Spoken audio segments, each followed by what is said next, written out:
সর্বশেষ যে লোকটা জান্নাতে যাবে তাকে আল্লাহ তাআলা জাহান্নামের আগুনে পোড়াতে পোড়াতে ছাই বানিয়ে ফেলবে।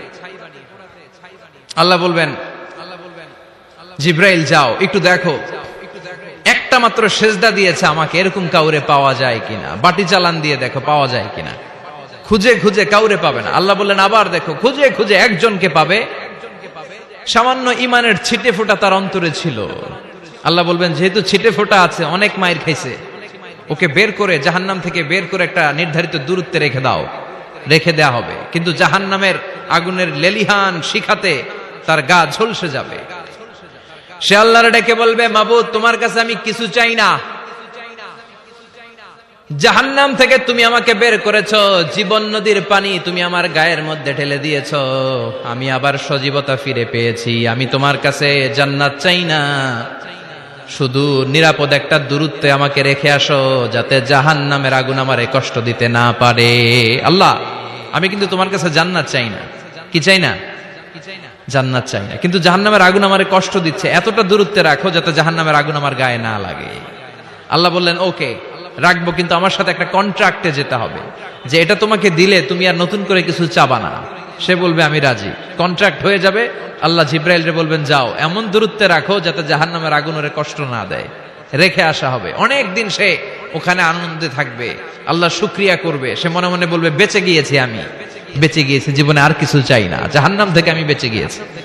অনেকদিন থাকার পরে মনে মনে ভাববে বাইসা তো গেছি, কিন্তু নতুন করে একটু ট্রাই করে দেখি, জাহান্নামের সৌন্দর্যের দৃশ্য একটু চোখ দিয়ে অবলোকন করা যায় কিনা। সে আল্লাহরে ডেকে বলবে আল্লাহ ইনদি সুআল, আমার একটা ফরিয়াদ আছে। কি ফরিয়াদ? আল্লাহ আগেই বলে রাখি আমি কিন্তু জান্নাতে যেতে চাই না। আল্লাহ বলবেন কি চাও? সে বলবে আল্লাহ তোমার জান্নাতটা তুমি কত সুন্দর করে বানিয়েছো, আমি একটা নজর শুধু দেখতে চাই।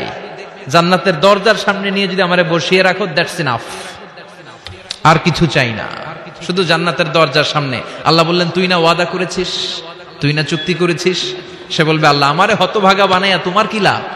সুবহানাল্লাহ পড়েন। আমারে তুমি হতভাগা বানিও না। আল্লাহ বলে ঠিক আছে, আবার সিগনেচার কর যে জান্নাতের দরজার সামনে বসিয়ে দিলে আর কিছু চাবি না। সে সিগনেচার করে বলে আমি চাবো না। আল্লাহ বললেন জিব্রাইল বেচারারে ধরে জান্নাতের গেটের সামনে বসায় দে।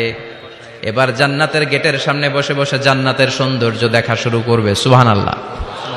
এমন সৌন্দর্য যেটা চোখ দিয়ে কেউ দেখে নাই, কান দিয়ে শুনে নাই। ওই সৌন্দর্য চোখে দেখে, কান দিয়ে আওয়াজ শুনে মাগার ভোগ করতে পারে না। অন্তরে জ্বালা আছে না নাই? এয়ার কন্ডিশনের রুমে ঢুকতে না পারলেও, এয়ার কন্ডিশনের রুমের দরজার বাইরে দাঁড়ালো, এয়ার কন্ডিশনের রুমের একটা ঠান্ডা বাতাস গায়ে লাগে না? কথা বলেন। তো ও যখন জান্নাতের দরজার সামনে দাঁড়াবে, ওর গায়েও এরকম জান্নাতের ঠান্ডা বাতাসের হিমেল ছোঁয়া গাটাকে শীতল করে দিবে। ওই শীতল হয়ে যাওয়ার পরে আর তো সহ্য হবে না, আবার আল্লাহরে ডাকবে। মনে মনে ভাববে আর একটু ট্রাই করি না, দোষ কি, আস্তে আস্তে অনেক দূর তো আগাইছি। সুবহানাল্লাহ কইবেন না? এবার আল্লাহরে বলবে আল্লাহ ইনদি সুআল, আল্লাহ তুমি যদি কোনো বিষয়ে নতুন করে ডিসিশন নাও, তোমারে জিজ্ঞেস করার মতো কি কেউ আছে? আল্লাহ বলে না, আমি তো সব রাজার বড় রাজা, মহারাজা, আমার উপরে তো কারো কথা চলে না। ওই হতভাগা লোকটা বলবে আল্লাহ এত সুন্দর জান্নাত তুমি বানালাম, চোখ দিয়ে সৌন্দর্য দেখি, কান দিয়ে আওয়াজগুলো শুনি, হুর আর গেলমান হেঁটে বেড়ায়, এত সুন্দর জান্নাত চোখ দিয়ে দেখি, ঢুকতে পারি না, আমারে কষ্ট দিয়ে তোমার কি লাভ? ও আল্লাহ আমারে তুমি মাফ করে দাও, জান্নাতের